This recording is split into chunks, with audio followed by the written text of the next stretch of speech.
Stoa is a digital campfire where we cohere in dialogue about what matters most at the knife's edge of what's happening now.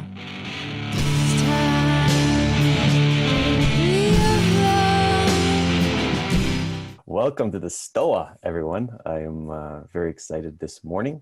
I'm Peter Lindbergh, the steward of the Stoa, and the Stoa is a place for us to cohere and dialogue about what matters most at the knife's edge of this very moment. And today we have Zak Stein. He's returning to the Stoa as a Sensemaker in residence for the month of September. So the idea of the Sensemaker in residence is someone who's trying to make sense of the world comes in for a month, for 4 sessions, same day, same time, to have some continuity of thought, and usually the same audience tags along too. So this is going to be quite fun. We have Dave Snowden, we have Peter Wang, Benita Roy, Nora Bateson, a lot of other, Daniel Gertz, a lot of other people being Sensemaker in residence at the Stoa for the next 2 months. And there's usually an MC for these sessions, and today's MC, who will introduce Zak formally and who will be telling the kind of the parameters of the Q&A, is what I like to call the most interesting man at the Stoa, Nicholas Benjamin. If you're familiar with Nick, he does the concept unfolding thing in the past in Stoa, which he's going to do again in the future. But Nick is an amazing guy. So I will take in Nick, and then we'll begin today's session. Thank you, Peter. Welcome everyone to the Stoa. So I'm your host, Nick Benjamin, for this Sensemakers in Residence series with Zak Stein. As a brief disclaimer, I don't condone Peter's epithet of most interesting man being anywhere near accurate, especially in such illustrious company as Zak Stein and all of you brilliant Stoa goers. So Zak doesn't need an introduction for most of you, but as a short preamble, he is, among other things, a philosopher of education, teacher, writer, and I would say a polymathic thinker, exploring diverse fields of inquiry, such as in the learning sciences, integral meta theory, justice, ethics, metaphysics, educational technology, religion, and so on. He recently wrote a book called Education in a Time Between Worlds, which I've had the pleasure of reading, opened up my eyes to the potential of education as the new planetary frontier. And one of his goals is to catalyze discussion around new forms of education to bring about a world of educational abundance and allow for the exploration of the deeper reaches of human developmental potential.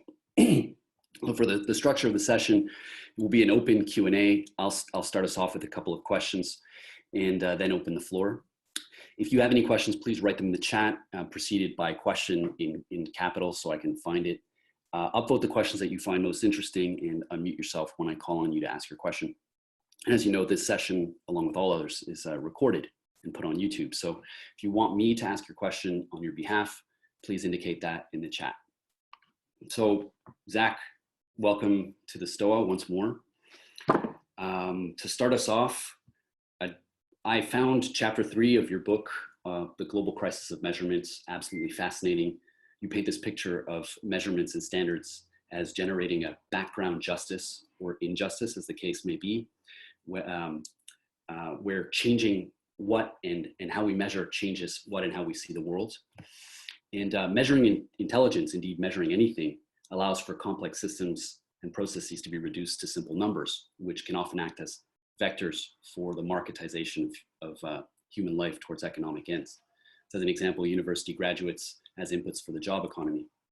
You yourself are working on redesigning standardized testing infrastructures with your nonprofit, Lectica. So my question is, might there be things that we as a society ought not to measure? In other words, a realm of the unmeasurable we ought not to venture into until such time as our individual and organizational sovereignty reaches a threshold of responsibility and integrity. Should intelligence be off limits to measurements? And if so, how can we even have that conversation in this hegemonic neoliberal world of instrumental reason we live in? Well, that's a hell of a question. But Peter was correct that I actually prepared some stuff specifically on metapsychology and had thought about the 4 weeks as a continuous experience educationally.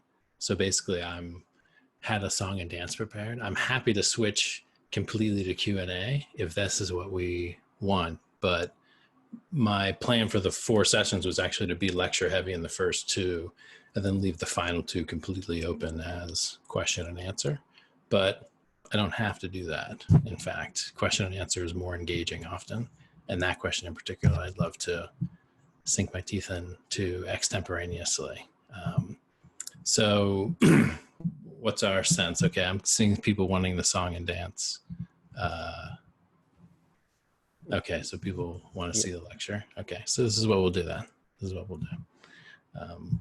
Because I took the Sensemaker in residence as a forcing function of my own theorizing and work, because I had been thinking about these topics of metapsychology for an extremely long time.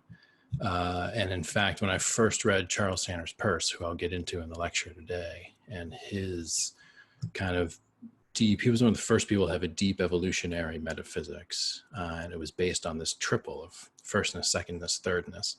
As soon as I saw how all of psychology, the so-called field of psychology, which is vexed as a field, is very problematic, as Greg Hendricks speaks to a lot, I'll get to that, that you could actually start to deal with the psyche as such by working metaphysically first and then moving into the various branches of psychology. So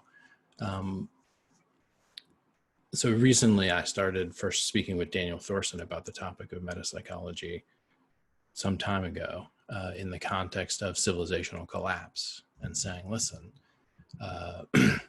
if there's anything we need to be able to do, it's to speak to the psyche in the context of collapse, which is to say, how do we manage the psychological dimensions of civilizational collapse, existential risk, catastrophic risk, things of that nature. And so that was one of the first places that I brought the metapsychology down, was in conversation with Daniel Thorson. And since then, a lot has unfolded in my thinking. So I wanted to use this as an opportunity to synthesize a bunch of stuff and then engage with you guys around like what's wrong with it, or what's good about it. So this is my hope. So I'm going to share screen here.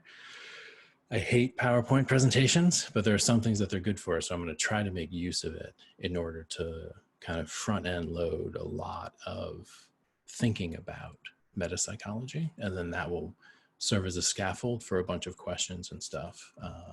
And in the last 2 sessions, I'd actually make them more like practicums, where we think about a concrete problem, say in the world or in our lives, and we use the prior theorizing to work on it, things of that nature.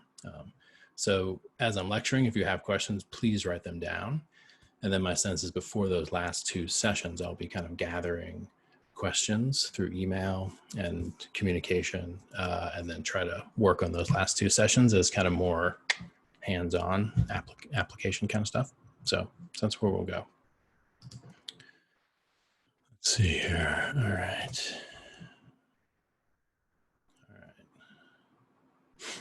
So I think you guys can see this. So I'm going to play these. So this is the place to start. This is an image. Eros delivering Psyche, also Cupid delivering Psyche, also Amor delivering Psyche.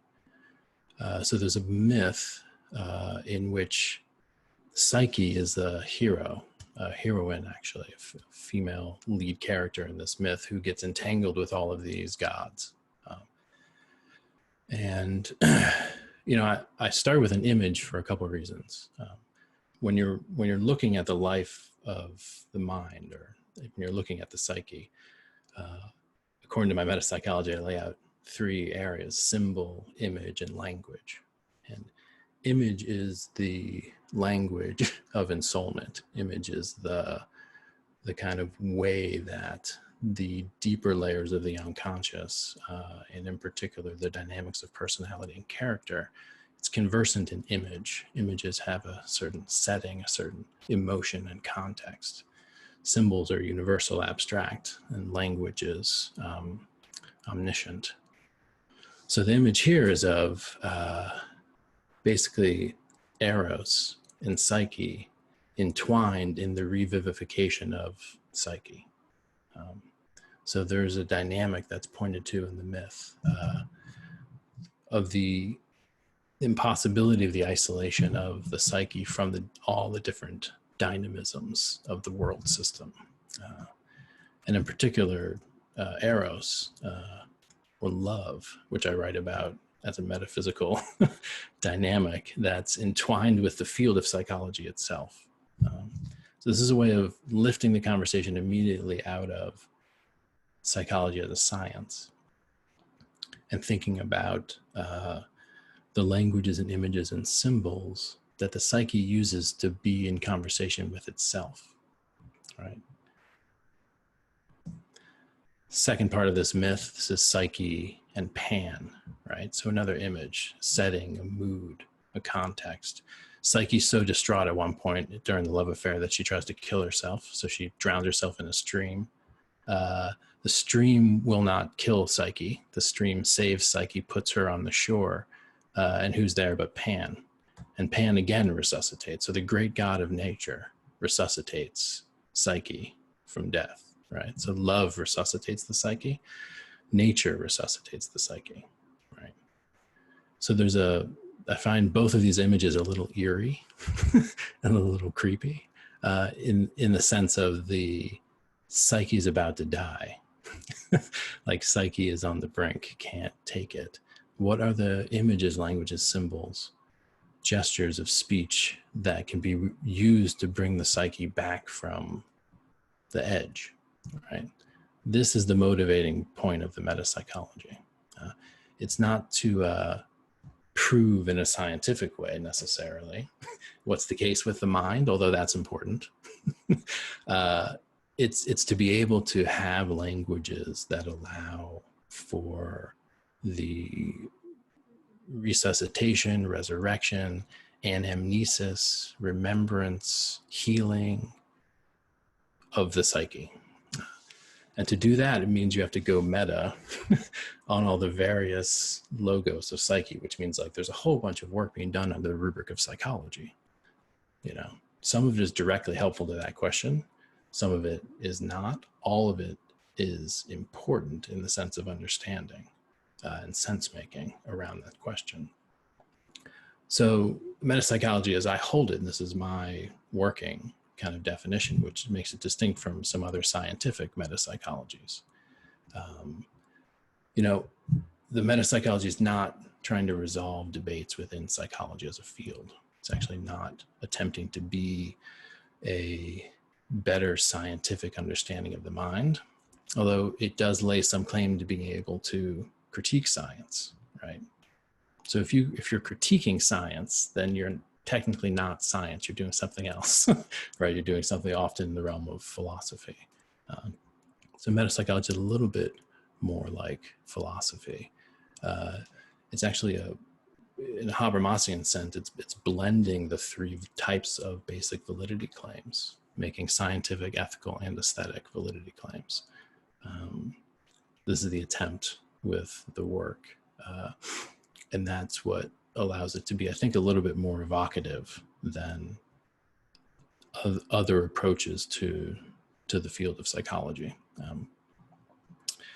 So again, I'm saying it, you know, the goal here is to find and clarify these specific languages and images and symbols of the psyche, which is to say they're languages, image, symbol about the psyche, for the psyche, used by the psyche. So it gets kind of weird, but this is the way you have to hold it epistemologically, that there's a domain in which we operate where we're creating images and symbols and language about ourselves and our own minds and our own emotions and our own relationships.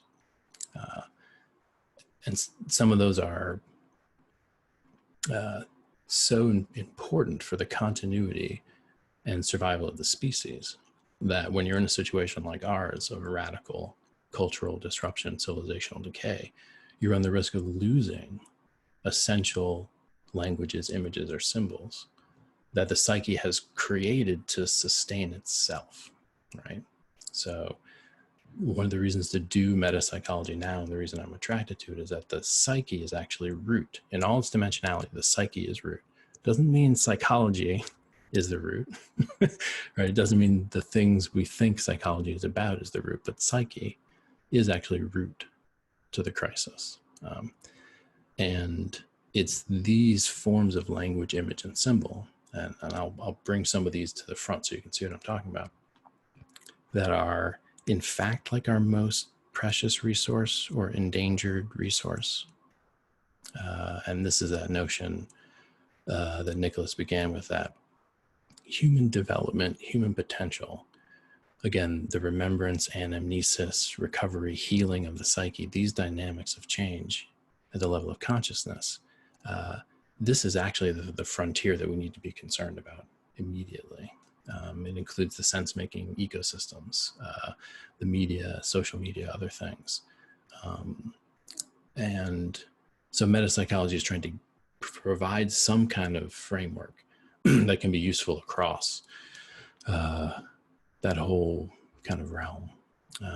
So I already mentioned the plan. Like I'd like to give some framing, and it'll be loose and it'll be a little bit abstract. And then I'd like to move in the second 2 weeks into application and Q&A. There will totally, at the end of this today, there'll definitely be a Q&A, because I'll just probably say some stuff that's confusing as hell that we need to clarify before we move on. But my sense is also that I'd love to take those last 2 sessions and make it so that I do a little bit less speaking, and that we have a little bit more engagement and people bringing problems to the table, and then we use some of the frames from the metapsychology to think about them. So that's my sense of how I'd like to proceed.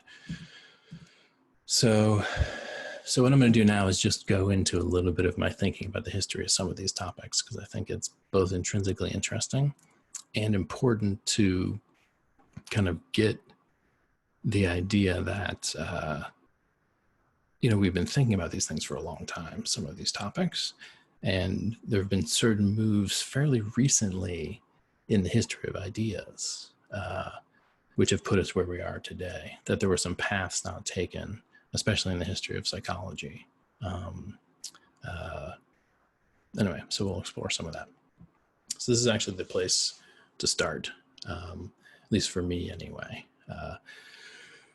So you can begin psychology early 19th century, but it really picks up speed more towards the end of the 19th century when you get the founding, especially in the United States, of a system of journals and graduate departments in psychology.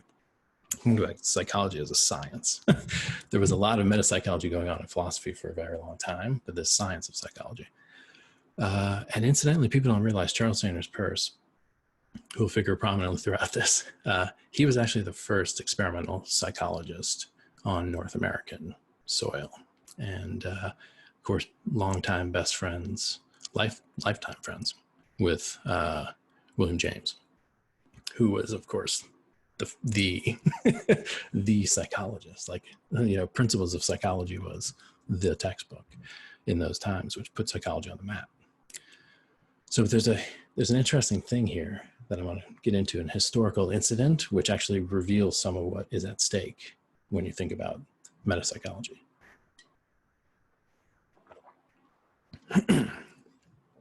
So Peirce was a metaphysician first, and was concerned about basic issues in what we would now call the philosophy of mind, and the study of consciousness.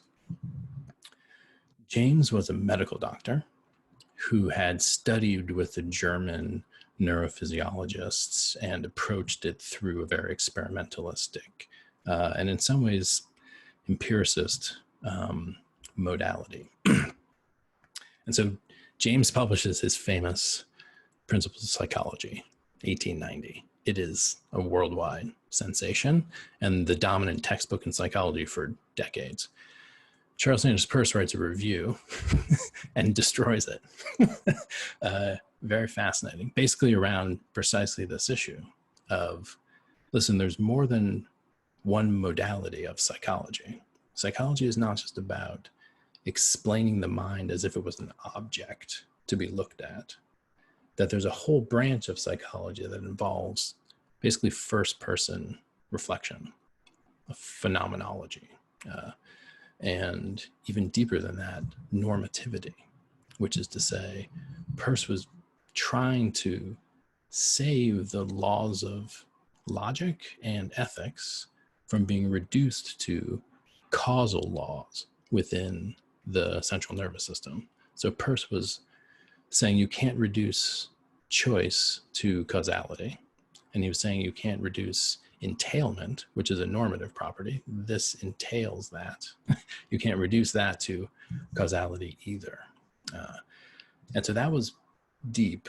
And this is something that I took from Peirce early on in graduate school, that it made me kind of like very concerned with the directions of most forms of psychology. Because what it's saying is that, yes, there's a realm of scientific explanation where you can look at the psychological system as a causal system and make explanations.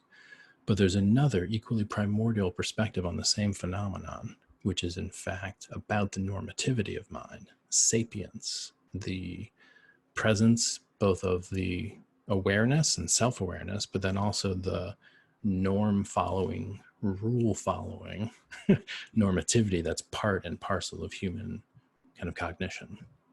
So it's a quite abstract move, but what it shows is that there's a rift early on in the study of psychology, in a sense, between those looking for the broader metapsychological frame, which includes the reflexivity and normativity, and those seeking to make psychology more like another scientific discipline like physics or something like that. So around the same time, James Mark Baldwin basically took Peirce seriously and basically began the attempt to build a comprehensive kind of like fully tripartite developmental metapsychology. So his work, Thought and Things, is like one of these sleeping giants in terms of like no one's aware of this work. But even people like Kohlberg and Piaget, giants in their own right, would basically say, well, Baldwin, it was all in Baldwin. So he took Peirce seriously enough to realize that you had to take up different root perspectives on the psyche as a phenomenon, and that you couldn't seek to simply have it be a discipline of explanation, that you also needed to be a discipline of understanding. And so this is a root distinction in the social sciences that was eventually elaborated. But again, explanations about causality, prediction, correlation, things of that nature, mechanism. Understanding is about trafficking in the norms being used by the psychological subject, which is basically participating in the field of agreements and rules that constitute the life of the human mind, not as it can be explained, but as it in its lived experience, the life world itself. And so this was a very difficult kind of set of things to bring together in one discipline. And I think Baldwin, did an admirable job. And so later on, I'll look more deeply into his work. And then Carl Jung, who later saw the same problem from a different angle, from a psychoanalytical angle. And of course, you could give whole lectures on Jung. You could give whole lectures on any of the guys I just went through. What I'm doing is I'm moving through this list of old white guys and basically saying that there's been a long discourse about the difficulty of working with the psyche because you are psyche, right? So the entwinement of the consciousness that is kind of working on itself, working on others like itself, in lived experience that, and is different from, let's say, the laboratory experience of psychology. So the deepest question then is psychology like a scientific discipline, or is psychology like a humanistic pursuit, right? And so the guys I listed here, especially Jung here, but Baldwin also, and people like James Hillman and others more recent in this vein, would say, no, psychology is fundamentally humanistic. It's humanistic. It's like art. Like, it's intended actually to be ennobling healing and uplifting, almost more so than it's intended to be technically true from a scientific perspective, right? Like there's stuff that Jung would get into where he's like, I have no idea how to explain this scientifically. He's like, but it happened. Like the dream happened, right? And the synchronicity happened. And that one of the components of psychology is actually to find a way, again, to resuscitate psyche, to ennoble psyche, and that the goal is humanistic. But of course, we know that it's not that there are other people, other theorists, and this is the probably dominant tradition at this point in the science of psychology, see psychology primarily as like another science with the intention of just saying things that are true and often things that undermine or contradict common sense about one's own mind. It's a fundamental shift. So like I was saying, there's lots of ways to slice it. So you can try to locate it, which is part of the explanatory work in biology, culture, genetics, neuroscience, right? So that needs to be accounted for. Like, I'm not saying this work is not true. I'm saying that's one basic perspective on this massively complex phenomenon. And then you can also dislocate the psyche. So you can locate it in matter.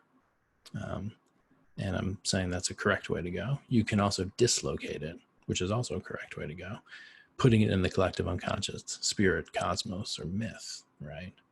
Radically depersonalizing it in a different way. And of course, you can completely dispense with it.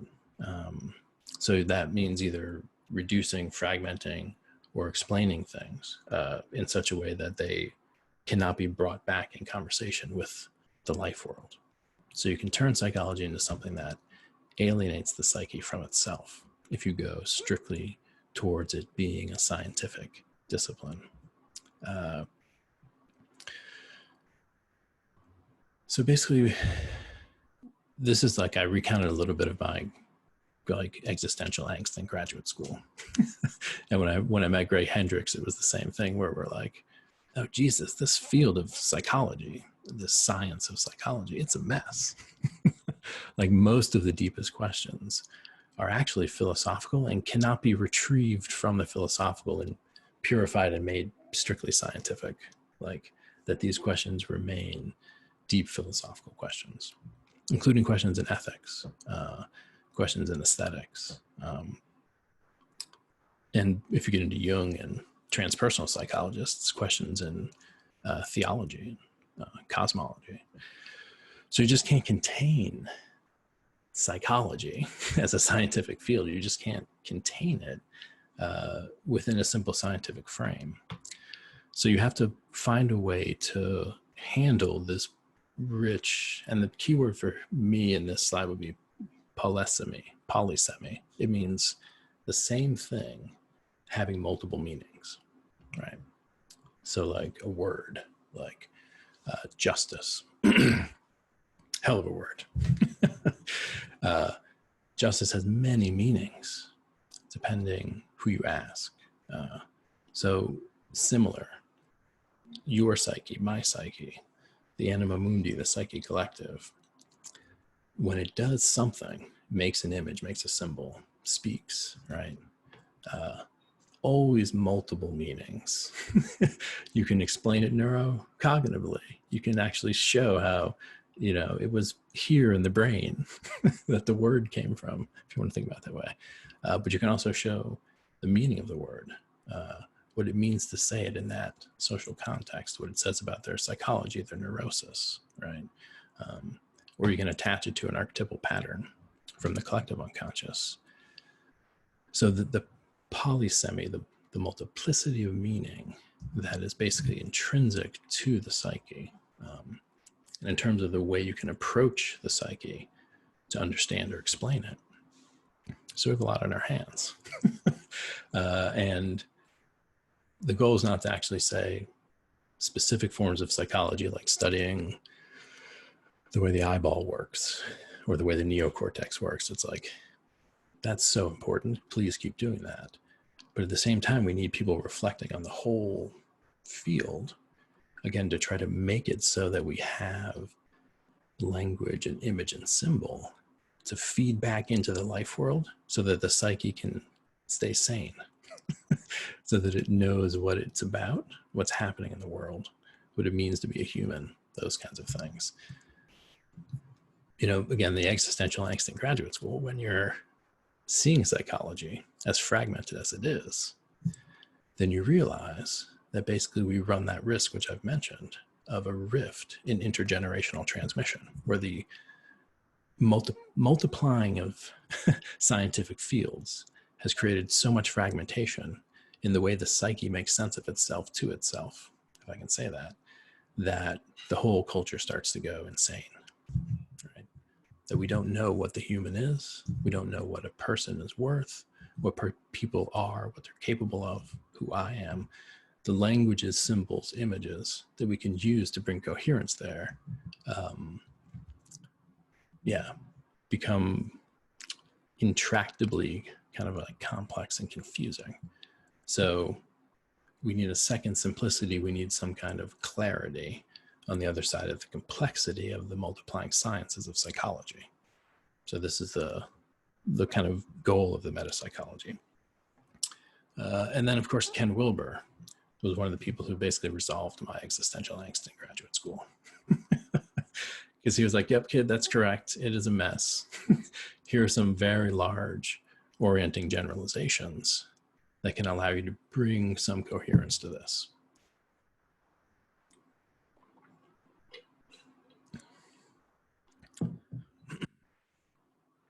This is a drawing by Alex Gray, who's an incredible artist. Talk about image and symbol. It also includes Majeshri, who is a bodhisattva from Tibetan Buddhism, holding a sword with a book. And so, again, we have an image here with symbolism pointing to this deeper thing, which, again, already mentioned, that you can't disentangle psychology as a science from philosophy. You also can't disentangle it from religion and the things typically classed under religious concern. So it's like if you are giving some explanation of human behavior, human motivation, identity construction, ethics as a psychologist, and religion doesn't somehow factor, what have you done? What have you explained? Religion is one of the main events, and religiosity, which gets into like the ubiquity of image and symbol with religious quality, even if it's not quote unquote technically a religion, right? This is Bard's like everything is religion. Religiosity is also one of the main events. And so another thing psychology, if it wants to be serious, needs to do is understand that there was a transition with modernity in which psychology began to sit on the pulpit and psychology began to sit in the confessional. And that the psychologists began to stand in for those members of the social system who used to be kind of like stewards of the soul, right? And so that is hugely important in terms of understanding the responsibility we have when we speak of the psyche to the psyche, right? So like evolutionary psychologists, cognitive neuroscientists, like ease up. Like what are the languages you are creating that people will use to describe themselves? It's important to think about. It's not that the research is wrong. It's that the way it gets articulated and the meaning that congeals around it and how it gets into the self system is all part of what it means to be doing psychology. And so the notion that, yes, there's a branch of the sciences that's related to this broader function. And that broader function is something like steward of the soul. And it's a rich educational function. So all of that with the Ken Wilber image. So I mentioned orienting generalizations. This is where we're going. I mentioned liberation, healing, anamnesis, recovery, reconstitution, all of these ways you can frame or try to put language around what what the goal is and return to the original images, right? Eros, saving Psyche, right? The suicidal Psyche, resuscitated by the god of nature, right? Like, how can we find the resources as people to move through such a complex world where the psyche wants to kill itself, where the psyche is despondent, distraught, literally in a tragically structured myth. So this is the motivating interest, is to find those languages that can be used in those contexts, right? The language that Pan spoke to Psyche after the suicide attempt, the language that Eros spoke to Psyche to resuscitate her from actually looking in Persephone's box. Persephone, queen of the underworld, gave Psyche a box to bring to Aphrodite. It's complicated. The goddesses are not nice to one another. And she looked in it and almost killed her. So here's where we'll get super abstract quickly. So following Perse and his critical move, and especially his isolation of entailment from causality and firstness, secondness, thirdness, early on I started working every time I was reading psychology with this meta frame of, which I came to call, after reading Landry, transcendence and soulment development. So basically these are the largest categories which can function together to organize both the science of psychology and this other host of concerns that I mentioned: ethics, normativity, religion, all of that stuff, life, death, love, sex, like anything that the psyche deals with has to be handled. It's going to fall in one of these buckets, and then it's going to fall within certain positions, and it allows us to look at it all, and then in particular to find ways to move it back through into the life world for the sake of basically education. So I don't know how many meta theorists are in the crowd, but if you know Perse or Landry, or even the Wilberian / Baldwinian I, we, it, then you'll immediately start to orient to both the level of the generality of these categories and kind of roughly what's in them. And so kind of simmer on this slide. I'm not going to talk through it because, again, this slide is like a lecture in itself, but I will move to discuss the three: transcendent and soulment development. This is the frame of the metapsychology, and it's going to allow me to, hopefully, by the end of this lecture and the next one, have set a pretty interesting set of kind of like languages, images, and symbols and ways to work with them so that we can begin to try to do some work with the psyche on the psyche, right? That kind of work. So I already kind of went through this, but it's worth talking here in more detail about, at the most general level, how can we think about the different parts of the psyche? And one of the classic ways it was talked about in the medieval kind of schoolmasters was thinking, willing, and feeling. And this was taken up by Rudolf Steiner and others, and eventually Kant, who put it into, the three critiques, which end up being something like truth, goodness, beauty. What we're looking at here is basically, if we take it from the right and we start with development, cognition, right? That's the middle one there. Cognition uses language. Cognition over time becomes capacity.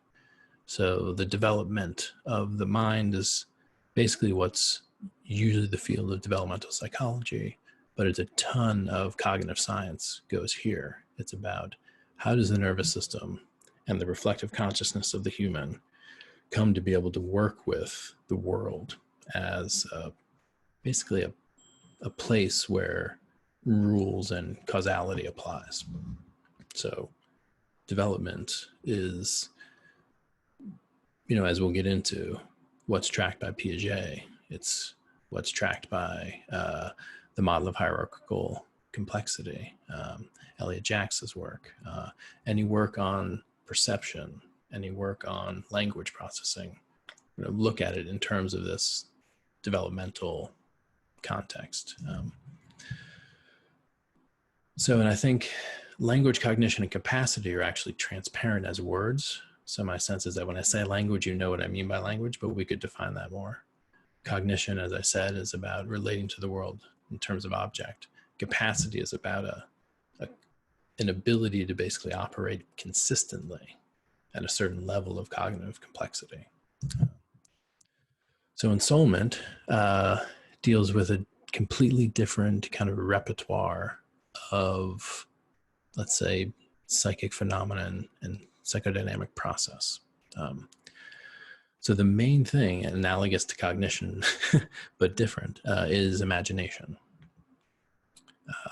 Now, you don't get cognition without imagination, and you don't get either of them without attention, right? So it's all related. But if we look at imagination, it ends up being a fundamentally different process, dream being the best example, because everything that is relevant to cognition, which is to say, relating with capacity to the world, doesn't exist in dream because you're not in the world. In the dream, you have created entirely from the faculty of imagination, if I can use that phrase. You've created entirely a different world, an imaginal world. So in the domain of ensoulment, you end up getting all of these things like psychodynamic projection, right? Where you're not mad, but my imagination sure makes you look mad, because another process, more basic than cognition, is actually running the show. So ensoulment is that domain where imagination is primary. Image is the equivalent of language, or image is the very stuff through which meaning is conveyed. And then personality is the, let's say, front-facing or public-facing output of that subcomponent. Now they're related, and I'll get to the relations. But you can see, like, this is different. Many of the tools applied to study development, to study language, cognition, building capacity, that kind of stuff, those tools don't work if you're trying to study processes in the domain of ensoulment, character structure, personality development, neurosis, dream imagery, that kind of stuff, right? Like, these are just methodologically, they're different. So what do we do to keep them all in psychology? You have to go up a step. So the third one is kind of where we start to get the religious things really impinging upon psychology. This is where you're starting to find research on meditation, things of that nature. So transcendence deals with attention as the primary. So attention, imagination, cognition, these are kind of these three perspectives, let's say, on even a single psychological event. But attention has to do with the self-control of the psychic system. So when you're looking at meditation research, when you're looking at research done in Jungian psychology on the phenomenology of engagement with symbol, and particularly when you're looking on work in phenomenology, like Evan Thompson's work. That's right, Evan Thompson's work on phenomenology of living systems. You're starting to see that outside of language and outside of image, there's a much different and much simpler form of psychological dynamic, which I put under transcendence. It's the one that's most difficult to speak to, almost by definition. And it's also the one where you're getting, again, religious symbol and language and semantics. Like, yeah, so I'm going to keep deepening these, but I'm trying to give an overview so we can continue to proceed. And so for, the best way to you can look across them and you can see things that are looking similar, right?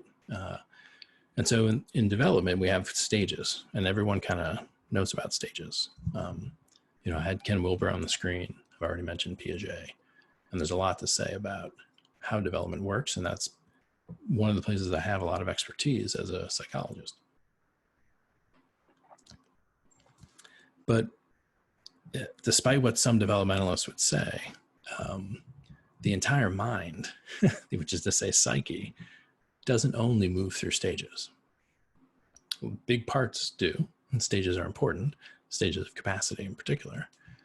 But there are other kind of dynamics, growth sequences, evolutionary patterns, which are not best captured at all in terms of thinking of stages. But they are rhythmic. They are often sequential, and they are often transformative, but they're not stages. So in Ensoulment, I call them stations, and we'll look at a couple of these. One of the ones I've spoken about here in my last visit was pre-tragic, tragic, and post-tragic. These being stations of ensoulment, not stages of development, but stations of ensoulment. So stations is a different kind of phenomenon, more similar to, let's say, the Ericksonian crisis life phases than the Piagetian or the hierarchical complexity models. And then in the domain of transcendence, you get phases. And so these are actually phase transitions between different emotional and states of consciousness, right? So when you begin meditation and you're in everyday consciousness, then you have a phase shift into some kind of joint attention or into a peripheral awareness, but you move states. You actually, in a sense, transcend the state you were in and realize a different, modality of consciousness, like a distinct, also from waking to dreaming, as an example. More subtly, you get phase shifts from depressive out of depressive, or vice versa. But again, you have rhythms and patterns within those phase shifts in the domain of transcendence, the domain of working with consciousness to control itself, which you don't want to model like stages, and you don't want to model them like stations, but you do need to model them with some kind of rhythm and some kind of pattern. So you start to talk about phases, basically. So some of this seems like semantics, but if you're working in a field where people write books like Integral Psychology and Greg Hendrick's books, like, you need to get the right setting of kind of conceptual armature before you move forward. And so I'm just trying to lay this out. And a lot of it probably is problematic and could be refigured, but I'm trying to paint kind of a general picture here. And so, as I mentioned, there's a move between these, which is, I think, one of the most important things to get. So you've got development, which is this whole area of skill building, building cognition, cognitive capacity, becoming smarter, becoming more capable. You've got ensoulment, which is this like area of deepening of the personality, enriching the character structure, orienting to death and the deepest values and things of that nature. And then you've got transcendence, which is this ability basically to put all of that in front. And to work with consciousness as consciousness, and particularly to regulate the emotional system through the will. And then extracting from image and extracting from cognition symbol, which moves the personal to the impersonal. And so there's these three distinct dynamics, but there's a rhythm to the way that it unfolds. And this is the one I would propose. And I would propose that it can run in other directions, and then you start to get dysfunction. And so with this, before beginning to speak to the rhythm, I'll speak to the fact that if there's a rhythm and a movement between the triple, it means that there's also some actual bigger thing that's happening. So I don't know what to call that, right? When all three of these are moving together, right? When the ensoulment process changes the personality, and then that personality builds more skill in some area, and then that ends up being looked at from a transcendent perspective in terms of choice making, which then cycles back into the deepening of the personality. Like when this thing is working, then you have what? I don't know what to call it. I want to say like evolution. You have the evolution of the psyche, right? But that's a very specific way of using the term evolution. So you could say it's the growth of the psyche, but so we'll see. But the point is that although there are these three components, and each of them are rich and whole areas of things and work is done, they are related intimately. And you need to be almost as concerned about, am I getting the right rhythm of their interrelation, both theoretically and practically, as about how am I doing in so-called in each of them, right? Or what's going on in each of them. So I spoke to it a little bit, but you can actually boil it down to again, the origins of psychology, the circular reaction. And so the circular reaction is very similar to what is called in these circles the OODA loop, right? So this is actually a basic OODA loop or basic circular reaction where the personality, the ensoulment factor, basically something like sees a problem, builds the skill to try to just kind of like actualize the image of the person. You build skill, and then kick it over to transcendence when you hold skill and choose, basically. You choose. And then that creates a new context in which personality deepens. And so it's a basic thing where there's a framing of the problem, an attempt to solve the problem through cognition, a witnessing through choice of what happened, and then on again. So it's basically like saying in learning theory, if you're trying to get the child to learn a math problem or language like grammar, if you don't get the motivation correct, which is to say, if you don't set the personality in the right image of what they're doing, if you don't get basically the soul involved, then the skill development's not going to work right. And in fact, this is one of the biggest barriers to learning. It's not the cognitive linguistic impairment. It's often an emotional mismatch between the task that the teacher's setting and the mood of the child's psyche, the image. What's the image of the situation that they're in?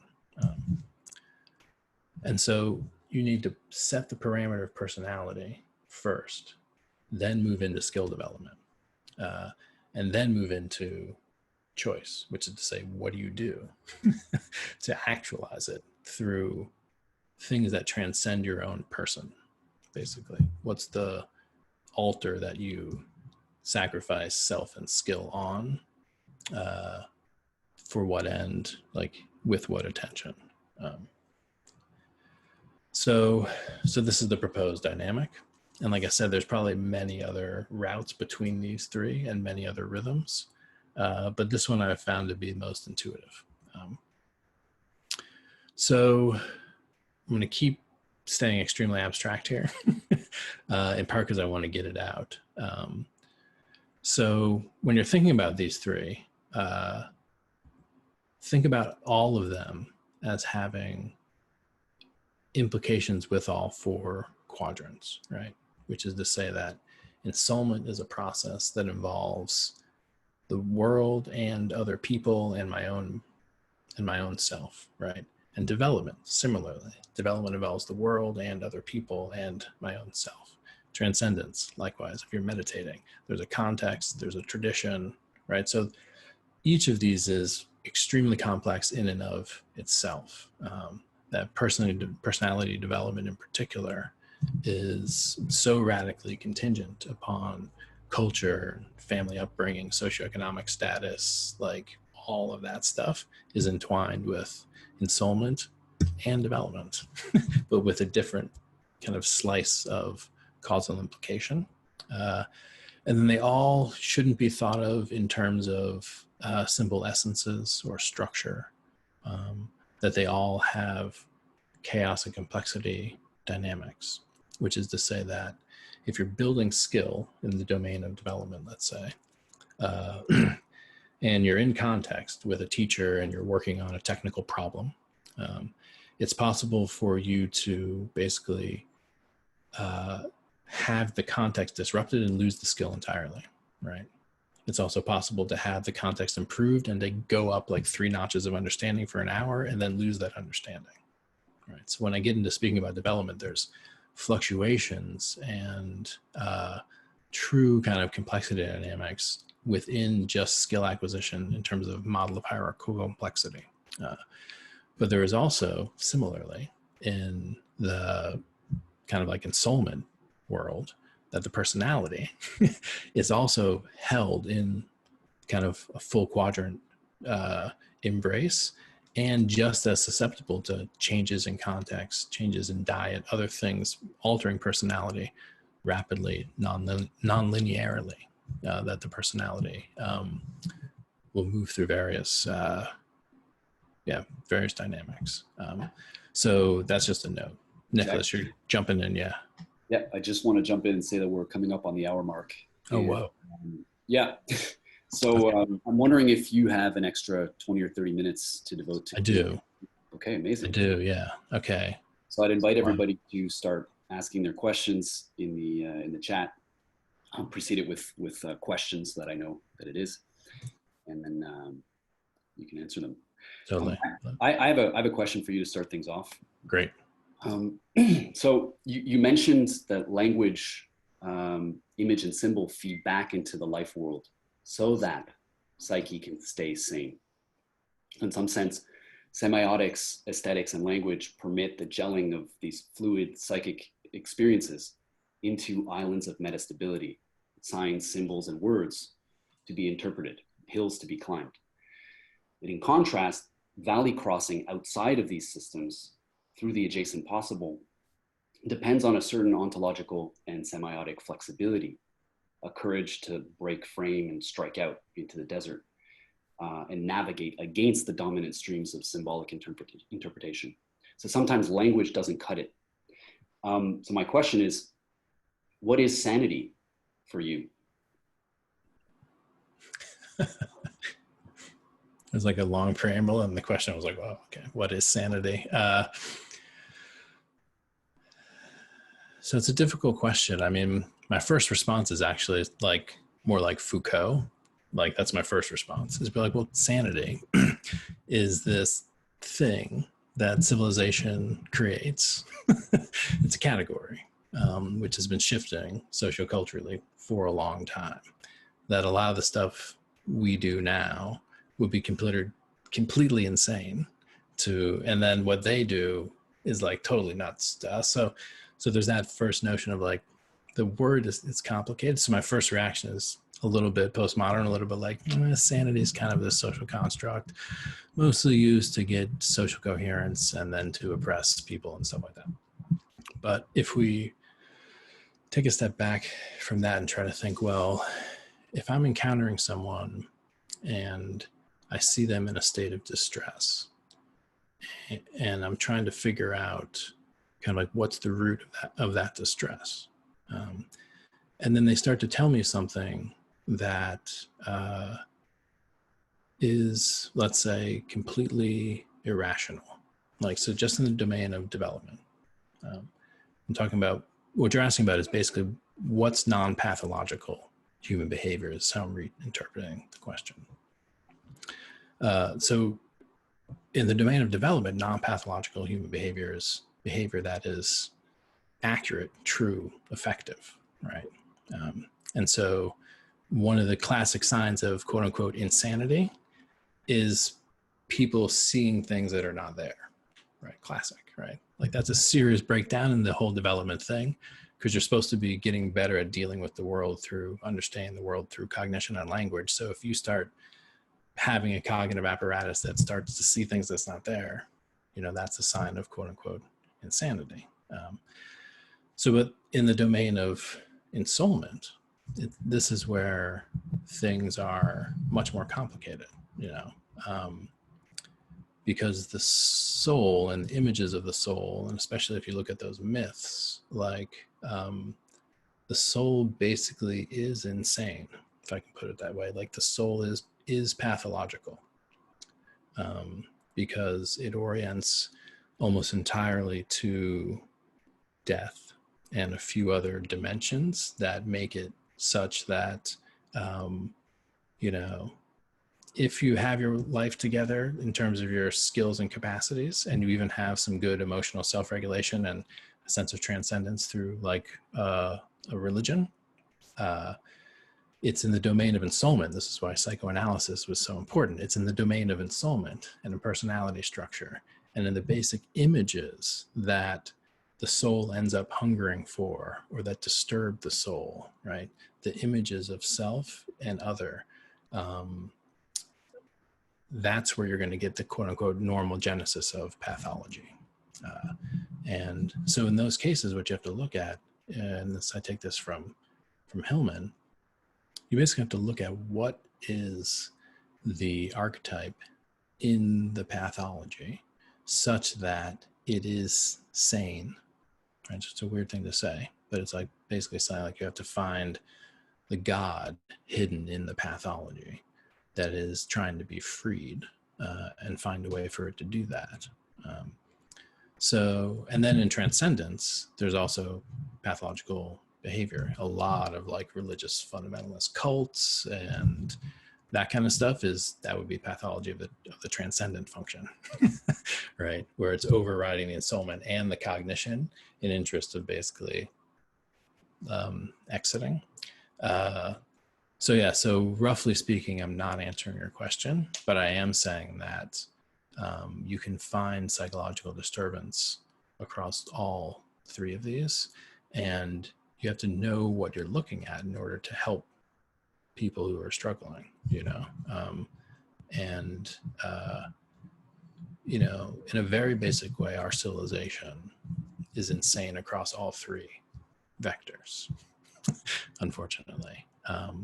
You know, there's a simple way in which, from a capacity standpoint, we have a obviously self-terminating kind of like system of structures of extraction and exploitation. And from a cultural standpoint, similarly, you know, we are deeply, deeply captured by images that are distracting us out of healthy behavior. So, and transcendence we can get into, but the iconography and especially the resurgence of techno-optimist religious cults like transhumanism and good old fashioned fundamentalist religion is the transcendent running roughshod over the life world and what we know about the world. So yeah, so that's kind of a complicated answer. Your last bit about the three domains of metapsychology that where we're currently, our society can be considered insane across all three reminded me of the 9 planetary boundaries, past which, beyond whose thresholds we are slated to cause the world to become unstable. Right. So it's more like a metapsychological planetary boundary, I would say. Correct. So most of us here are aware of the magnitude and scope of the meta crisis. And I get the impression that there's a race going on between the exploration of new educational modalities and the harnessing of tech towards rethinking the current systems and upskilling humans on the one hand, and the radical downskilling of humans in the absolute sense due to the homogenizing effects of our current schooling system and the forcings of the libidinal attention economy that we're all subject to.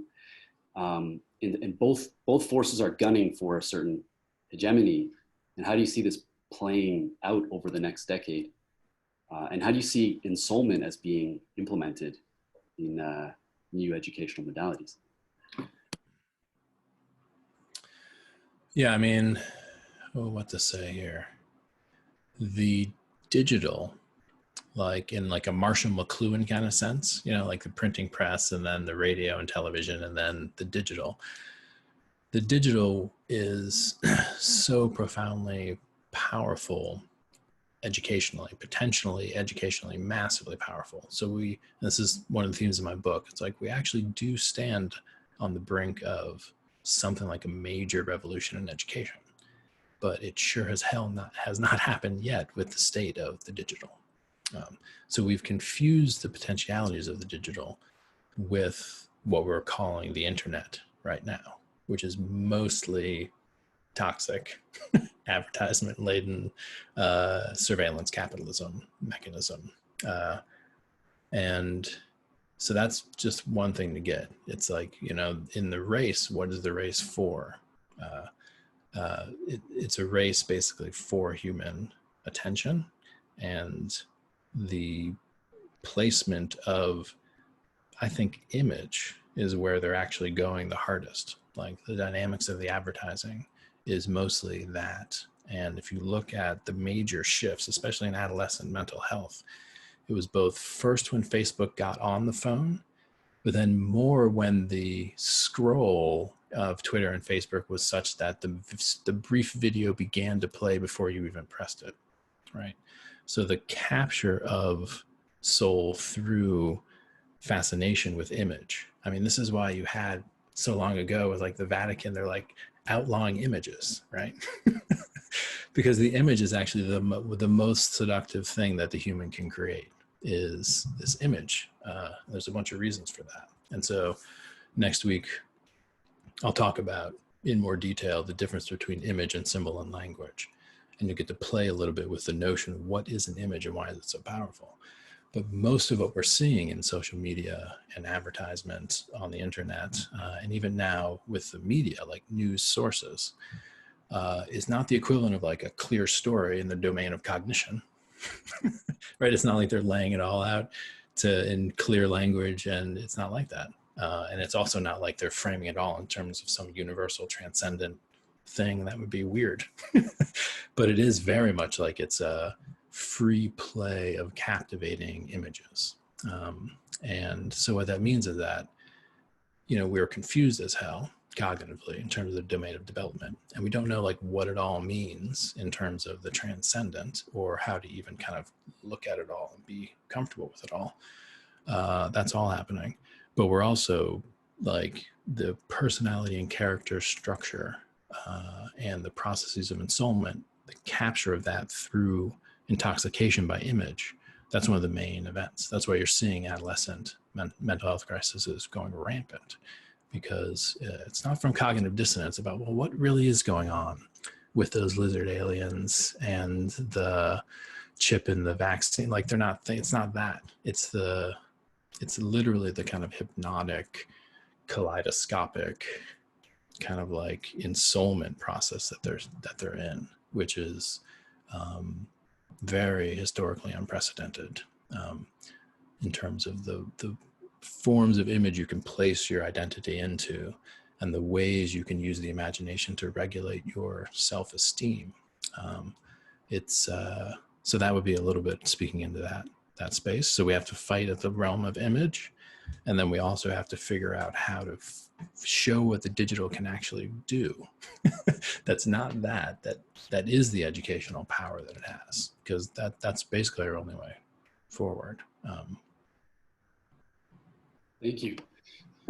So David Swedlow has a question. I'd love for you to ask it, David.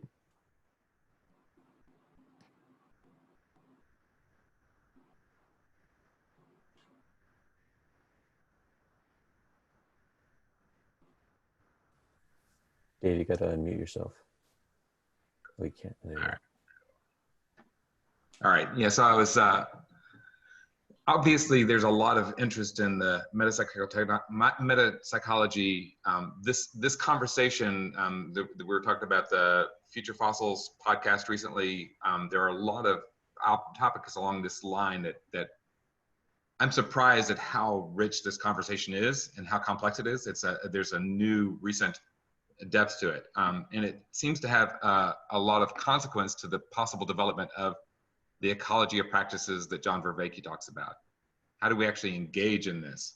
And I'm curious if you have insights on how the collective can coordinate the exploration of the of the ecology of practices, rather than just relying on that being delivered to us, actually participate in the development of the ecology of practices to help get into this. Does that make sense? It does. It does. I mean, I think it's very hard to prescribe ways to start things that need to start organically. So what I can say is that something like that somehow needs to start organically. But it's also one of those things that if you try too hard to start it, then you've just founded a religion and now you're a sitting duck. So this question of how to basically get something like this moving such that it takes on a life of its own, and then you don't have to answer or even ask that question. Right now, I think we're asking the question because it's hard to imagine something that would be this profound of a cultural change not propagating out from some kind of more centralized, kind of like well-organized thing. So I certainly don't have any intention of trying to build anything like that around my metapsychology.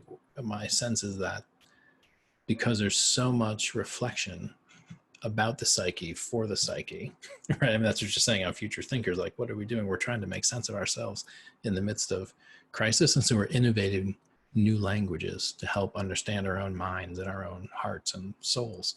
So enough of that is going on. And then the context is going to increasingly create pressure where I think there's going to be no choice but for people to get innovative. Like, that's what's interesting. Like, before there was psychology, and probably even before there was philosophy, there were people doing metapsychology in these contexts, right? Like, which is to say, you're with a group of people, you love all these people, shit just hit the fan. How do you say something to get this group coherent, to stop the people from crying or to help them cry, right? What do we say? To do that, to answer that question, you've got to have a pretty complex model of what people are like. Right? What are they like? What are the images that capture their attention? What are the practices or rituals we can do to get to the transcendent? What are the things we can say to help us understand the situation better in the developmental? So my sense is that there's a species-specific trait for this kind of for the psyche, by the psyche, to the psyche, language, symbol, image creation. And that we're going to just start to have to do that. And like, my intention is just to throw a bunch of stuff out there that people find useful so they can do it when they need to do it themselves. And that's the main goal. Like, influencing debates in psychology, nope, not going to do that. Like, it costs so much money to get time in an fMRI scanner. It's like $30,000 an hour. It's like, you just can't compete. So you have to find a way to go directly to, the quote unquote, the people, and try to synthesize the best of what's out there to provide enough clarity of framework so that in a tough situation, you can be like, okay, is this an issue with development, or is this an issue with their image of the soul, or is this an issue they just need to figure out how to transcend this shit? Just framing someone who comes to you with an issue in terms of those three. Because sometimes the best thing to do is be like, all right, let's breathe. Let's just breathe and imagine clear open space and just calm, like just move the transcendent. And sometimes you'd be like, okay, we're going to get a list. We're going to do, going to do pros and cons list. We're going to do cognitive behavioral. And so we do the development thing, build the capacity to beat the problem. And then sometimes you need to be like, well, what did you dream last night? Right? Like, what's the most frightening image you can tell me about what might happen? Right? Work in the domain of ensoulment.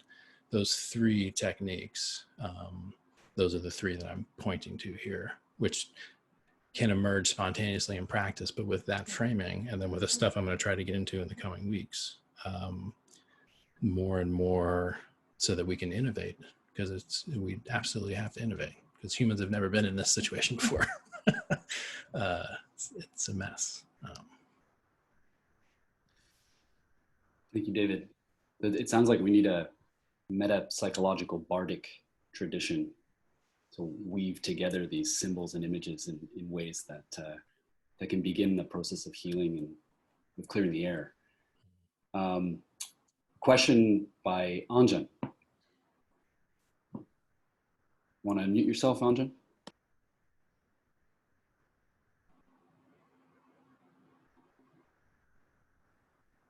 Thanks, Nick. Hey, Zach. Hey. I had kind of a semi-question. I noticed, and then I had a real question. I noticed you had a bit more to your lecture today. Do you have any intention of finishing that today or next time? Next week, I'll finish the lecture. Okay. Even though it's boring and abstract, I know, but I just want to get it on the table. I asked because I'm very curious for the rest of it. My second question was, how did this framework come to be? Like, what was the process of finally starting to write it down? And like, I don't know, I'm curious of the story. Like, what was the first draft and how did it evolve into the thing you're showing us? Yeah, I mean, I told a little bit of it. It started in graduate school when I was forced to basically reckon with the state of psychology and deal with an addiction to reading Charles Sanders Peirce. And basically, I have notes from back then where I start to organize the stuff I was seeing from all the different fields of psychology in these three buckets, which were firstness, secondness, and thirdness in the Peircean framework. And then that just kind of sat there. And I kind of drilled super down hard into the development bit.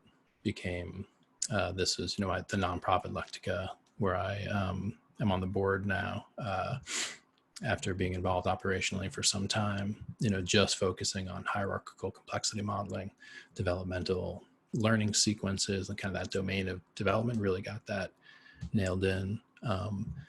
Had been working since my 20s with various kind of meditation techniques, meditation teachers, kind of an interest in certain forms of metacognition and kind of like cross tradition, which is to say East and West kind of modalities of transcendent. So I'd been independently kind of working on that. And then the thing that really brought it together to allow me to flesh it out fully was a more recent engagement with the work of James Hillman, which kind of crystallized the ensoulment vector, which before would kind of be like Freud and Jung and a few things kind of like hanging around in there.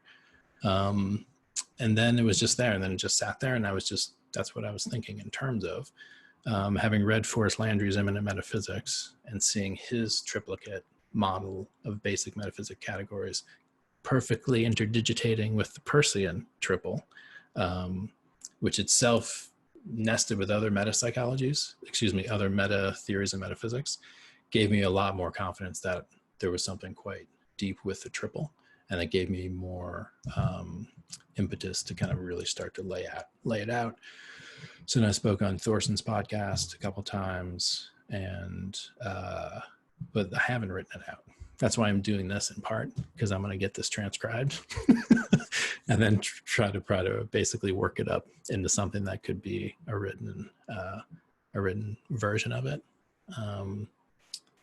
So yeah, but it is in a sense an oral tradition too, as I'm saying. Books can be healing, but we need to know how to speak and what to say and how to paint an image. So it's a little bit more of it. But I'd like to, in the next year or so, get a book out, probably based on these lectures, where I expand it and get the framework much more clear. Thank you, Anjan. Dylan's got a question. Dylan, you can unmute yourself now.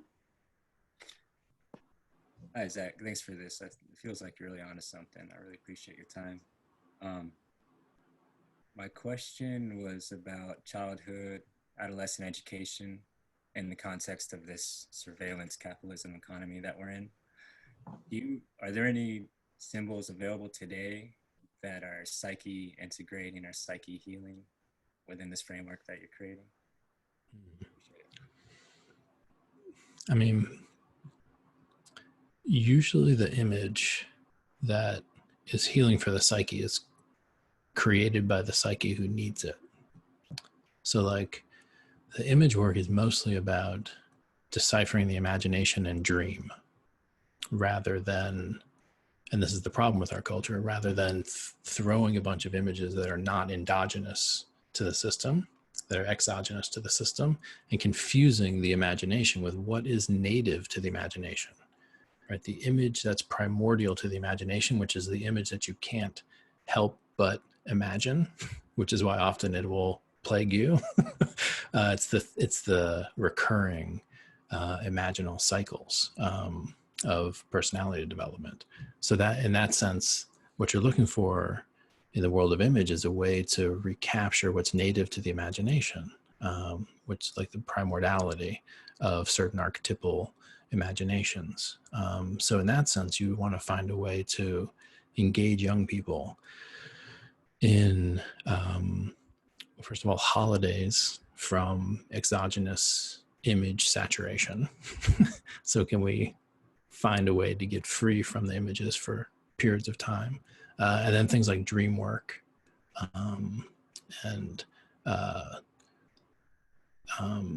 joint imaginal exercises.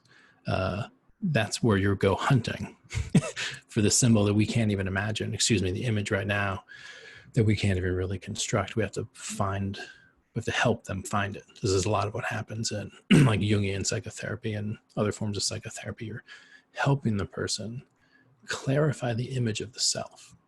And that also clarifies desire, right? Who am I? What's the context, scene, and setting that is kind of core to the unique self? And then that allows for clarity, basically. So yeah, it's not, which superhero do you identify with? Like, that's what the culture is sucking us into, it's, it's like, what's the superhero in you that's actually putting this one image in front of your face? So there's a lot more to say about image, but it starts with image. That's the thing. Like, if you go with the Landrian metaphysics, then the ensoulment is primary and the transcendent and developmental are conjugate, right? Which is to say that if you're starting, you start with image. So you're right to look in that direction. And yeah, like that's, as an educator, it's the most worrisome thing, is that overwhelming exogenous, just like way too many images thrown at kids. Thank you, Dylan. And thank you, Zach. We're coming up on time for the Q&A. I want to tag in Peter Limberg here. Everybody, you've been great. And this was a fantastic inaugural session for the Sensemaker in Residence series with Zach. Very cool. Thank you, Nick, for emceeing today. And thank you, Zach, for coming. Do you have any like closing thoughts for us? Maybe what we should expect for next time?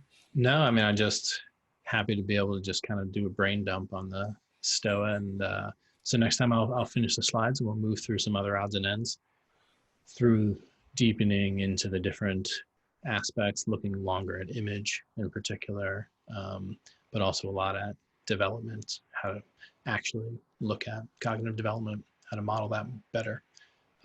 So yeah, I'm looking forward to that. Very cool. And I'm happy to put on the website for these sessions to be 90 minutes or longer. We can do makeup sessions if we don't get through all the content. Happy to design it however suits you. So again, thank you, Zach, for coming. Thank you everyone for coming. So here's just a few stuff. Upcoming events at the Stoa. So first, if you want to continue this conversation right now, we have a Discord right there in the chat. You can continue this conversation, one of the chat rooms that they have there. Sign up for the mailing list for upcoming events. You can go to the website to check it out. We have one today on metamodern masculinity with Aaron Rogerson. It's going to be a conversation on metamodern masculinity. That's at 6 p.m. Eastern time. We have a slew of events. You can check it out.